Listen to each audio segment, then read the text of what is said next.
آج ہم اقبال کے بعد اردو شعری روایت میں جو دوسرا فلسفی شاعر، بالکل ٹھیٹھ معنی میں فلسفی شاعر پیدا ہوا ہے، ان کے کلام کا مطالعہ کرنے کا سلسلہ شروع کریں گے۔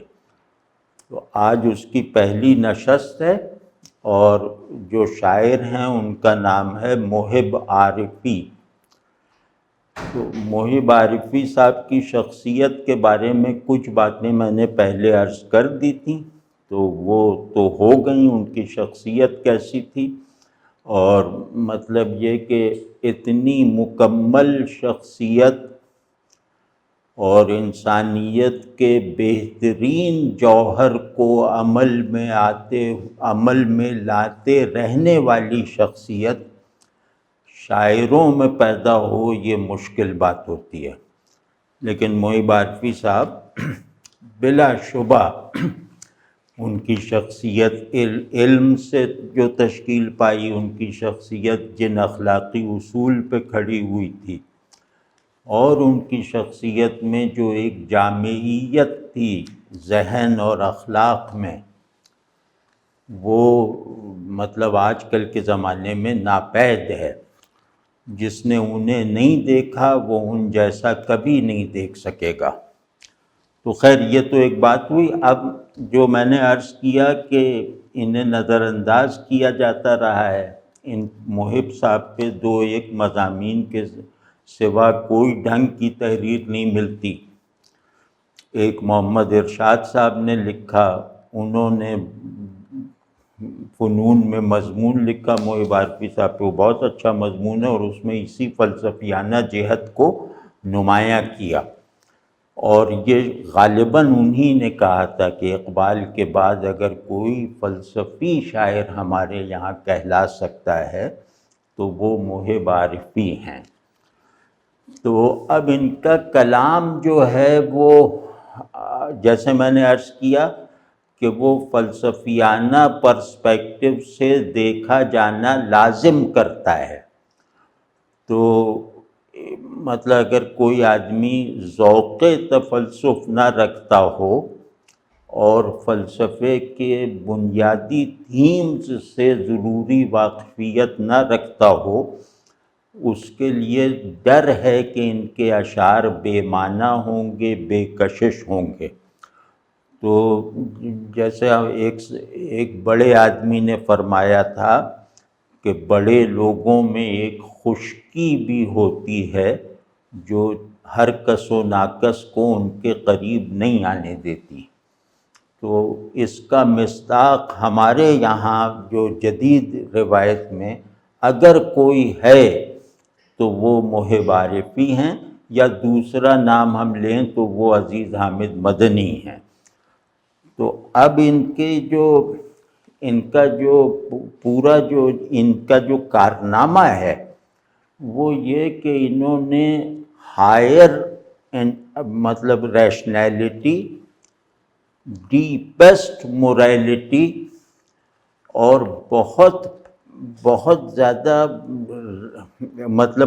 زیادہ کشش رکھنے والی ایک جمالیاتی اظہار کے ساتھ، تو یہ جمالیات، اخلاقیات اور معقولات، یہ تینوں ان کے ہر مضمون میں، یا سمجھیں کہ ان کے بڑے مضامین میں آپس میں جڑے ہوئے ہوتے ہیں، اور یہ ان تینوں کا ایک ایسا کل بناتے ہیں، اور ان تینوں کی بہترین جو استعداد ہے، یا ان تینوں کے اندر موجود جو بہترین آرکیٹائپل تھیمز ہیں، ان کو یہ طرح طرح سے آپس میں مربوط کرتے ہیں، کہیں متحد کرتے ہیں، کہیں انہیں ایک وحدت دے دیتے ہیں، وہ وحدت جس کا کوئی عنوان نہیں ہے۔ تو یہ اس طرح کی قدرت ادراک اور اس طرح کا عقل کو، فلسفیانہ تعقل کو رہنمائی فراہم کرنے والا شعری تخیل، یہ میری رائے میں کہیں نہیں ہے جو محب عارفی صاحب کے یہاں ہے۔ تو ان کی جیسا میں عرض کر رہا تھا کہ ان کے مضامین کی ساخت، یا اگر ہم کہیں کہ ان کی شاعری کا تھیمیٹک اسٹرکچر، یعنی معنوی بناوٹ، وہ کیا ہے؟ تو وہ ہے علم اور وجود کا مسئلہ حالت تضاد میں۔ ان کا بنیادی مضمون یہ ہے کہ وجود جو ہے وہ علم سے غیریت رکھتا ہے، اور علم جو ہے وہ وجود کے بارے میں جو دعوے رکھتا ہے وہ سب خیالی ہیں، وہ مفروضے ہیں۔ تو یہ جو ایک ایپسٹیمک جو ان کے یہاں ایک کہیں کہیں ایبسرڈائز کرنے، یعنی کہ ساری سچویشن کو محمل بنانے کا ایک بہت ہی بامانی نظام چلتا ہوا نظر آتا ہے۔ مطلب محمل بنانے سے میری مراد یہ ہے کہ عقل اور علم کی جو تحصیلات ہیں، وجود کیا ہے کے جواب میں یہ ان سب کو محمل سمجھتے ہیں، ان سب کو واہمہ سمجھتے ہیں۔ تو خلاصہ یہ کہ ان کا، جیسے ہم ان کو پورا ان کا ایک نظریہ سا بیان کریں تو وہ یہ ہوگا کہ وجود حقیقی ہے، موجود حقیقی ہے، معلوم مفروضہ ہے۔ تو یہ ان کی شاعری کو سمجھنے کی کنجی ہے میرے خیال میں۔ تو اب دیکھیے کہ علم مفروضہ ہے، موجود حقیقی ہے، تو اب عقل اور وجود کے درمیان تعلق کے لیے رہ کیا گیا ہے؟ سمجھ رہے ہیں نا اب کہ عقل اب کس زاویے سے وجود کے حقیقی ہونے کو اپنے اندر جذب کرے، اس کے حقیقی پن کو متاثر کیے بغیر؟ تو محب صاحب کے پیراڈائم میں یہ ناممکن ہے، یہ محال ہے۔ تو اب ہم اس کے کچھ شواہد دیکھتے ہیں۔ آج ہم اسی پہ بات کریں گے کہ تخیل، تعقل اور تجربہ، ان سب کے ہمکار ہونے کے نتیجے میں جو شعور اور جو علم میسر آتا ہے، وہ ان فیکلٹیز کے حقیقی اور واقعی ہونے کے باوجود جب ان کا کانٹینٹ بنتا ہے تو وہ مفروضہ ہے۔ مطلب اس کے معنی اس طرح کے ہیں کہ وہ وجود کے ساتھ مطابقت پیدا کرنے کی صلاحیت سے گویا محروم ہیں۔ تو یہ وجود کے اکیلے پن، حقائق کی تنہائی کے نوحہ گر ہیں۔ تو اب دیکھیے کہ کیسے کرتے ہیں کہ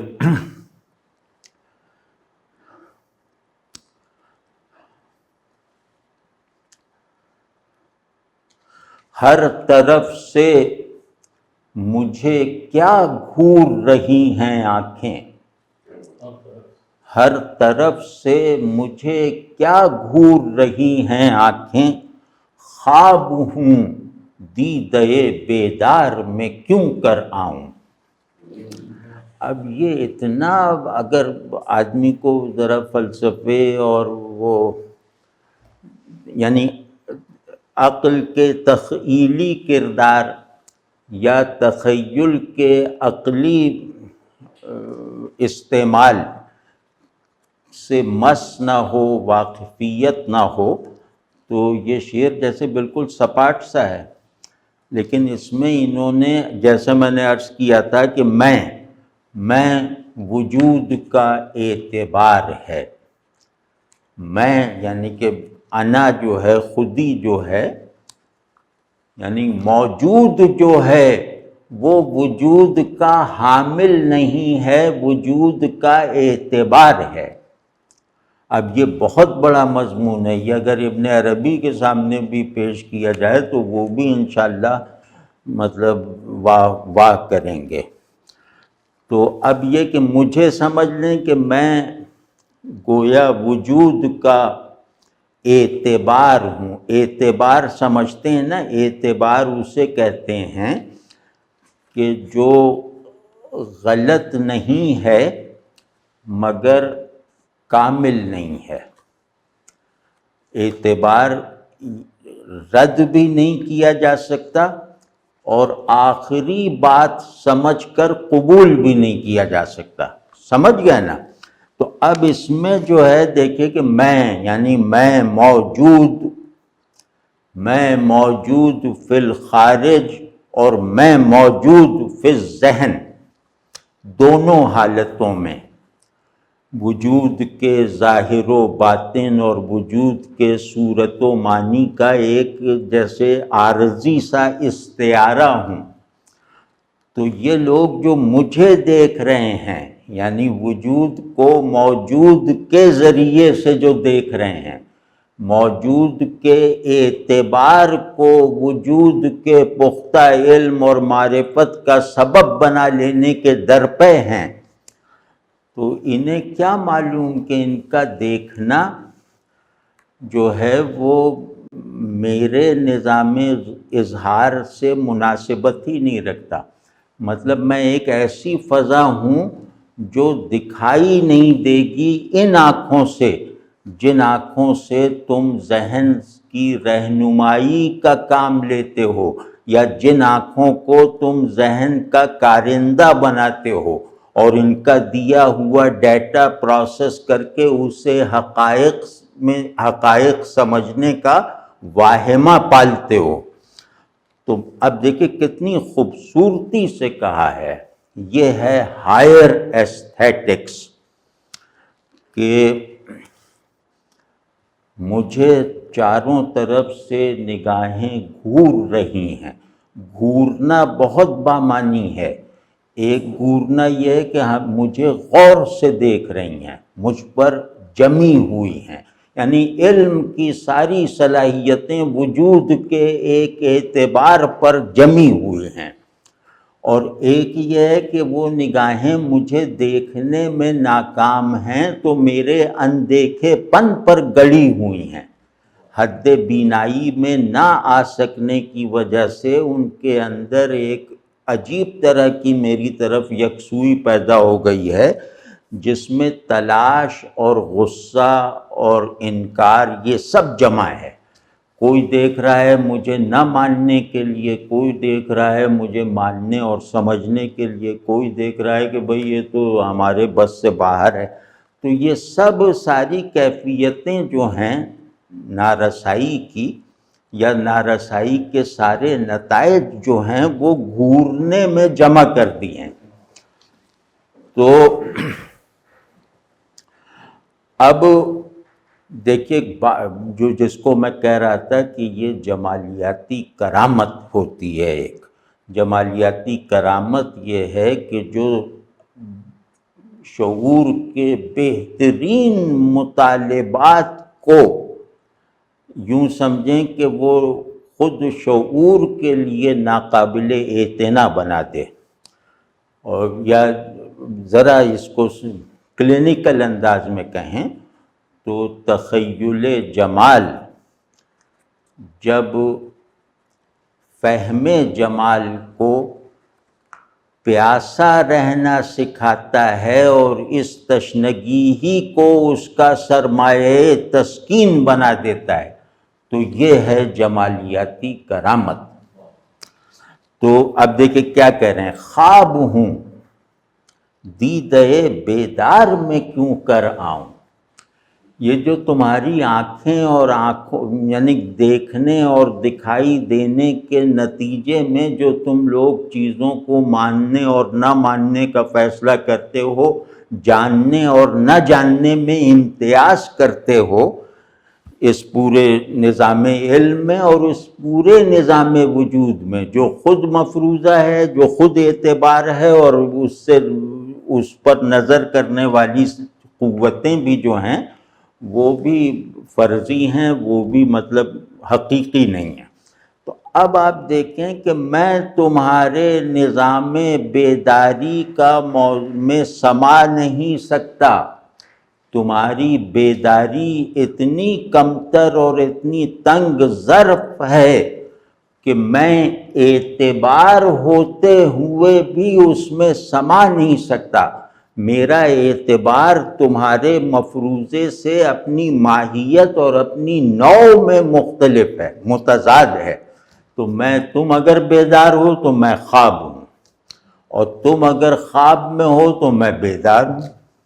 آپ سمجھ؟ اب اس میں انہوں نے فلسفیانہ ٹچ کیا پیدا کیا ہے، وہ یہ ہے کہ ہم وجود کو موجود سے دیکھتے ہیں، یعنی ہم آثار سے اصل کو دیکھنے کے عادی ہیں، اور انہی آثار کے حاصل ہو جانے والے علم کو علم حقیقت بنانے کی جال سازی کرتے ہیں۔ تو اس کو وہ کہہ رہے ہیں کہ یہ جو سارا نظام العلم اور یہ سارا جو ظہور وجودی ہے، اعتبارات وجود اور توہمات عقل، یہ پورا ماحول ہے جس میں میں وجود کا نمائندہ بن کے بھی رہتا ہوں، اور جس میں میں علم کو حاصل کرنے کا بھی کی ذمہ داریاں ادا کرتا ہوں۔ تو اب آپ سوچیں کہ جہاں کوئی چیز جو ہے وہ حقیقت کی قائم مقام نہیں ہے، صورت اگر حقیقت سے منسوب ہوتے ہوئے بھی حقیقت پر پردہ بن جائے تو پھر اس دائرہ علم یا اس دائرہ علم و وجود میں کس طرح کا انتشار، کس طرح کا توہم، کس طرح کا دھندلا پن اور کس طرح کی بیس لیسنس پیدا ہوگی، یہ شعر آپ کو اس کا ایکسپیرینس کروا سکتا ہے۔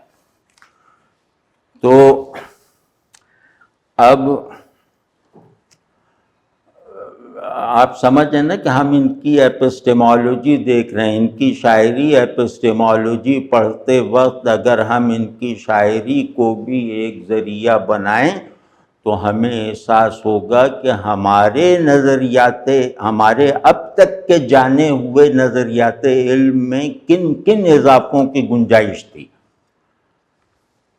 آپ کے تو دوست ہیں ماشاءاللہ۔ تو اب ایک اور شعر دیکھیے،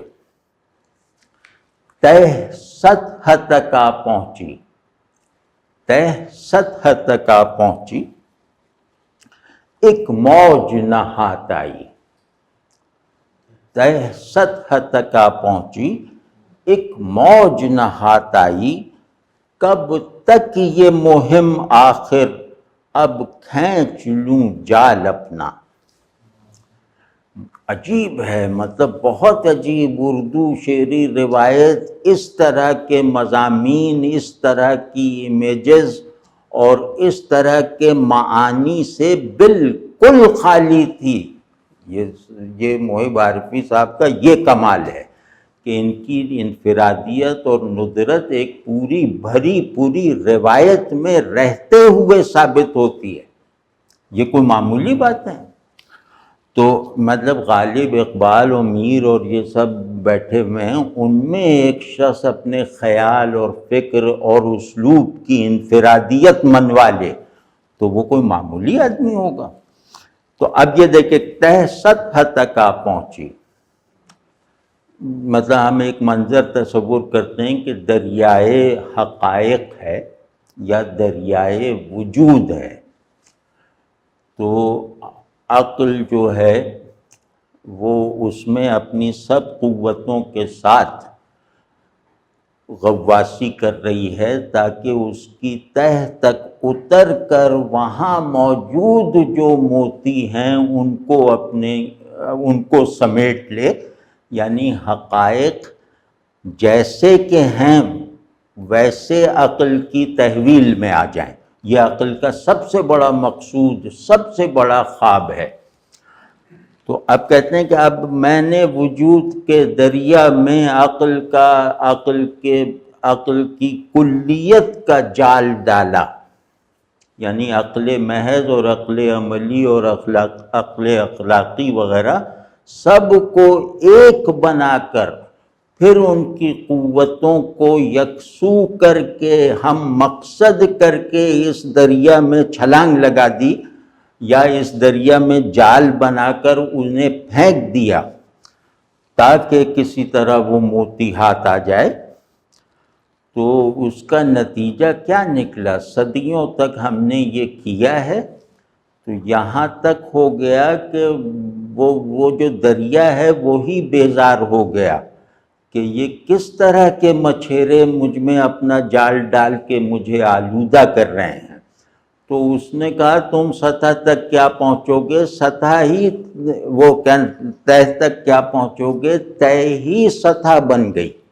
اب یہ کتنا خوبصورت پیراڈاکس ہے، اگر آپ یہ دیکھیں کہ تہ سطح تک آ پہنچی، یعنی ہم نے نہیں، ہم وہاں نہیں پہنچے بلکہ وہی تنگ آ کے گویا اٹھ کے سطح بن گئی۔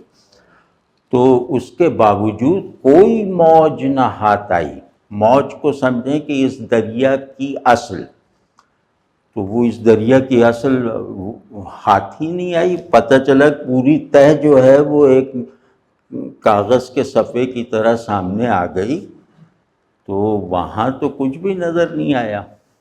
وہاں بلکہ دریا کے بارے میں جو تصور تھا وہ میرے شعور میں زیادہ معنی انگیز تھا، اور اس کی تہ کا مشاہدہ جو ہے وہ بالکل بے معنی ہے اور بالکل شعور کو سپاٹ کرنے کا کام کرتا ہے۔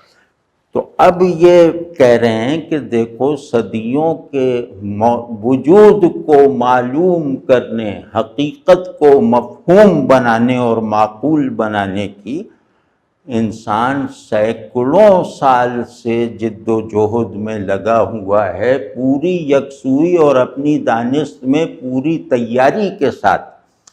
لیکن اب بالآخر اس دریا نے ہمیں دکھا دیا کہ تمہارا جال میرے اندر نہیں اتر سکتا، تمہارا جال مجھ میں پڑنے کے لائق نہیں ہے، تمہارا جال اور میرے پانی میں جو ہے وہ اتنا بڑا تضاد ہے، یعنی علم اور وجود میں اتنی بڑی مغایرت ہے جس کو تم اپنے ذہن اور اپنی عقل پر وہ تکیہ کر کے دریافت بھی نہیں کر سکتے، اس تضاد کو دریافت نہیں کر سکتے۔ تو اب یہ کہہ رہے ہیں کہ اب فائنل فیصلہ یہ ہوا، شعور انسانی اور اس کی تمام فیکلٹیز میں فیصلہ یہ ہوا کہ وجود حقیقی ہے جب تک وہ ہم سے باہر ہے، جب تک وہ علم سے باہر ہے، حقیقی ہے، اور علم میں آتے ہی کرپٹ ہو جاتا ہے اور بے اصل بن جاتا ہے۔ اس کا سبب بھی ہے لیکن وہ اس شعر میں نہیں ہے، سبب بہرحال ظاہر ایک فلسفیانہ نظریہ علم ہے، وہ یہ ہے کہ شعور وجود کی پیورٹی، وجود کی مطلقیت اور وجود کی آزادی کو متاثر کر دیتا ہے، بلکہ سلب کر لیتا ہے، اس بہانے سے کہ تم تو گمنام تھے، میں نے تمہیں نام دیا۔ تو یہ نام دینے کی آڑ لے کر یہ حقائق کو، یعنی ایسے کہ جیسے سیمرغ کو طوطوں کے لیے مخصوص پنجرے میں بند کرنے کی ضد کر لیتا ہے یا وہم پال لیتا ہے۔ تو کب تک یہ مہم، آخر مہم کہتے ہیں اس دشوار سفر کو جس میں مسافر کو خود معلوم ہے کہ منزل تک نہیں پہنچ سکتا۔ اب آپ سمجھے نا، مہم یہ ہے، تو کہنا اب یہ کیا میں لگا رہا ہوں، اب تھکن کے علاوہ کچھ ہاتھ نہیں آئے گا، تو اب میں اپنا جال کھینچ لوں، یعنی میں وجود کی پیورٹی کو اپنے آپ سے آلودہ کرنے سے توبہ کر لوں۔ تو اور مطلب اگر کسی نے فلسفہ اچھی طرح پڑھا ہے، محب صاحب جو ہیں وہ فلسفے کی تمام روایتوں کے عالم تھے، مطلب فلسفہ اور سائنس یہ ان کا خصوصی موضوع تھا، خصوصی مطالعہ تھا، اور اس میں وہ مطلب بڑے بڑوں کو جو ہے وہ حیران کر دیتے تھے۔ ان سے گفتگو کم از کم ہمارے ماحول میں موجود اہل علم کے لیے محال تھی، لیکن ان کا انکسار ایسا تھا کہ یہ لڑکوں سے بھی ملتے تھے تو وہ لڑکے جو ہیں وہ یہ تاثر لے کر اٹھتے تھے کہ ہم نے محب صاحب کو 2-4 باتیں سکھا دی۔ تو مطلب یہ کہ اس میں جیسے یہ کہ علم کا پروجیکٹ وجود کی حقیقی بناوٹ کے تک پہنچ ہی نہیں سکتا، بس یہ ہے اس کا مضمون۔ اور یہ جو موضوع ہے یہ ہم جاری رکھیں گے کہ ان کی شاعری کی ایپسٹمک ویلیو کیا ہے۔ تو وہ کچھ شعر میں سناتا ہوں ایسے ہی۔ اب ایپسٹیمولوجی میں پیشن بھی آ جاتا ہے، انٹیوشن بھی آ جاتا ہے، یعنی علم پیشن بھی بن جاتا ہے، اور علم جو ہے وہ احساسات کی بھی تشکیل نو کرتا ہے۔ مطلب یہ پس منظر ہے۔ اب آپ دیکھیے کہ محرومیوں کا ایک سبب جوش طلب خود بھی تو ہے۔ کیا مصرع ہے انیق صاحب، سبحان اللہ۔ محرومیوں کا ایک سبب جوش طلب خود بھی تو ہے، شعلے پہ لپکا اس طرح جیسے کوئی گل ہی تو ہے۔ تو مطلب اپنے تصور وجود کو وجود سچ پر عائد کرنا، وارد کرنا، نافذ کرنا۔ تو شعلے پہ لپکا اس طرح جیسے کوئی گل ہی تو ہے۔ تو اب یہ کتنی باریک باتیں ہیں کہ جوش طلب ہی محرومیوں کا سبب ہے۔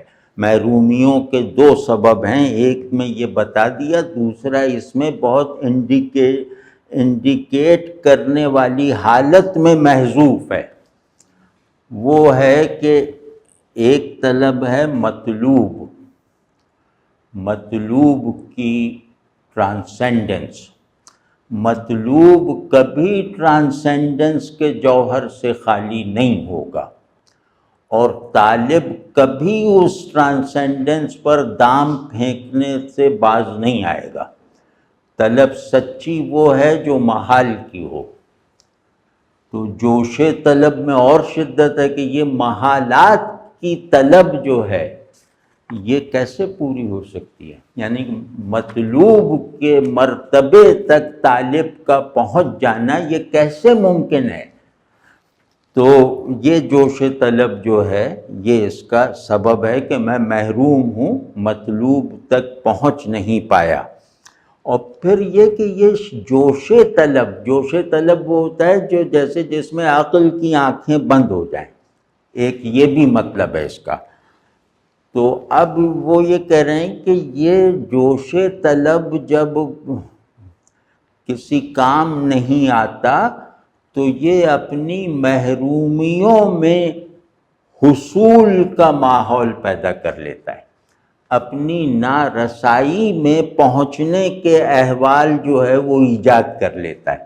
اور وہ یہ ہے کہ یہ مطلوب کو، جیسے مطلوب جو ہے وہ گل ہے، گل ویسے بھی عاشقانہ روایت میں، جمالیاتی روایت میں محبوب ہے، مطلوب ہے۔ تو کہنے کہ اس نے مطلوب کو دیکھا تو ہے نہیں، اس نے مطلوب کا ایک تصور گل کی طرح باندھ رکھا ہے، اور اس تصور کو باندھ کر یہ جس چیز تک پہنچنے کو اپنی رسائی کہہ رہا ہے، اپنی تکمیل کہہ رہا ہے، وہ شعلہ ہے۔ ایک یہ بات ہو گئی۔ اور دوسری بات اس سے زیادہ بامانی ہے، وہ یہ ہے کہ اسے یہ نہیں معلوم کہ طلب مطلوب میں فنا کرتی ہے. مطلب طلب مطلوب کو گود میں لے لینے کا نام نہیں ہے. طلب ہے اپنی طلب جتنی شدید ہوتی جائے اتنی مطلوب میں فنا کی صلاحیت بڑھتی جائے. تو اب یہ کہہ رہے ہیں کیونکہ یہ طلب میں تو سچا ہے نا، تو اس کی سچائی یعنی مطلوب میں فنا ہونے کا جذبہ اتنا شدید ہے لیکن بے سمت ہے کہ یہ شعلے پہ اس طرح لپکتا ہے جیسے یہ گل ہے، تو گل شعلے کو گل بنا کر یہ اس پر لپکتا ہے تاکہ اس کی روایت طلب کی روایت فنا کی تجدید ہو جائے. تو یہاں ایسا نہیں ہے، مطلب یہ مطلب اس طرح کا نہیں ہے کہ یہ شعلے کو گل سمجھ کے لپکا. ایک پہلو وہ بھی ہے، لیکن جو دوسرا مطلب ہم عرض کر رہے ہیں اس میں یہ غلط فہمی میں نہیں لپکا. اس نے کہا گل تو پتہ نہیں گلزار غیب میں ہے، تو اس گل کی لپک اس شعلے میں تو ہے نا، تو یہ شعلہ اس فضا میں مغلوب نہیں ہوتا، تو یہ اس شعلے ہی پہ اس طرح لپکا جس طرح مطلوب سامنے آ جاتا تو اس کی طرف لپکتا. یعنی اس نے وصال تک تو یہ نہ پہنچا، لیکن اس نے فراق کا وہ حق ادا کر دیا جو واصل ہونے کے بعد بھی اس پر واجب تھا. اللہ اکبر، اللہ اکبر. جناب کیا کہنے. اچھا اسی کے 2-3 شعر اور ہیں، بس وہ ایسے ہی سنا دیتا ہوں. ایسے ہی سنا دینے کا مطلب ہے کہ تھوڑی تھوڑی بات کر کے ختم کرتے ہیں. کہ اسی غزل کے 4 شعر ہیں. کس وہم کس چکر میں ہو، خود بھی بگولو دم تو لو. کس وہم کس چکر میں ہو، خود بھی بگولو دم تو لو. سینے میں دل ہو بھی کہیں، مانا کہ بے تابی تو ہے. یہ تو کمال کا شعر ہے، یہ کمال کا شعر ہے، جہاں آپ سمجھیں کہ حقیقت معنی کی تحدید کو توڑ دیتی ہے. یعنی حقیقت صورت کے حدود کو توڑنا تو وہ سمجھیں تقریباً تجربے کی بات ہے. حقیقت معنی کی قید سے بھی آزاد ہوتی ہے، معنی کا جو اس پر جبر ہوتا ہے اس کو بھی توڑ دیتی ہے. تو یہ اس طرح اس سطح ادراک پر پہنچا ہوا شعر ہے. اب یہ دیکھیں کیا خود بھی بگولو، اس میں کچھ چیزیں اہم ہیں. کس وہم، بگولوں کو کہہ رہے ہیں، بگولے جو صرف خود کو دیکھتے اور دکھاتے ہیں. خود بھی کا مطلب صرف یہ نہیں ہے کہ خود کو دیکھنے والا، بلکہ اس کا مطلب ہے کہ خود کو دکھانے پر اصرار کرنے والا، دونوں طرح. تو کہہ رہے ہیں کہ تو اے بگولو، اے دشت وجود اور بیابان شعور میں چکراتے ہوئے بگولو، جو تم بیابان اور اپنے جنم بھومی سے خود کو بالکل بلند کر کے اپنے آپ کو کل دشت بنانے کی ضد کیے بیٹھے ہو، تو یہ تم کس وہم میں ہو. تو یہ وہم جو ہے یہ وہم علم ہے. وہم کا تعلق کہ تمہارا علم تمہارے بارے میں بھی وہم ہے. تمہاری خودی جس پر تمہاری آنکھیں گڑی ہوئی ہیں وہ خودی بھی سراب ہے. تو تم کس سراب کو دکھانے اور سراب سے پانی پلانے کے وہم میں مبتلا ہو، اور کس چکر میں ہو. چکر عرصہ وجود میں ہے. وہم علم میں ہے، چکر عرصہ وجود میں ہے، اور چکر بگولے کے ساتھ جیسے واضح ہے۔ اچھا، وہم بھی اسے کہتے ہیں، کہ وہم کہتے ہیں غیر موجود کو موجود فرض کر لینا۔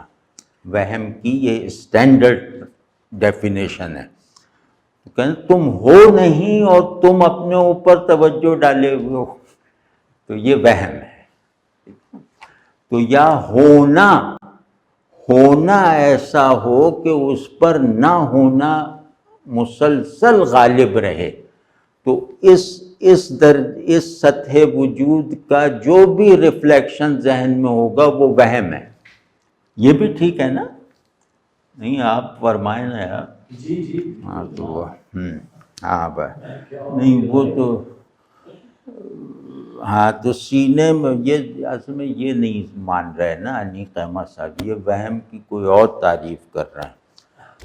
تو بہرحال تو کہہ رہے ہیں کہ سینے میں دل ہو بھی کہیں، کہ تمہارا تو وہ حال ہے کہ جیسے دل نہیں، دل تو ہے ہی نہیں، بس سینہ ہی سینہ ہے، اور دل نہ ہوتے ہوئے تمہیں ایک بےتابی محسوس ہو رہی۔ کمال ہے، مطلب اس میں آپ دیکھیں کہ آپ کو لگے گا کہ جیسے احساسات میں ایک جدلیاتی پن اور تضاد کی بناوٹ پیدا کر دی ہے، کہ سینے میں دل ہو بھی کہیں، یعنی یہ کہ تمہارے اندر حقیقت وجود یا طلب وجود کسی طرح موجود ہو، ٹھوس حالت میں، اینٹیفائیڈ حالت میں، تو چلو پھر کوئی بات بھی تھی کہ خود بینی بھی کرو اور گردش بھی کرو، لیکن یہ سب تو ہے ہی نہیں، وہ سینٹر تو ہے ہی نہیں جس محور پہ تم گردش کرو گے اور جس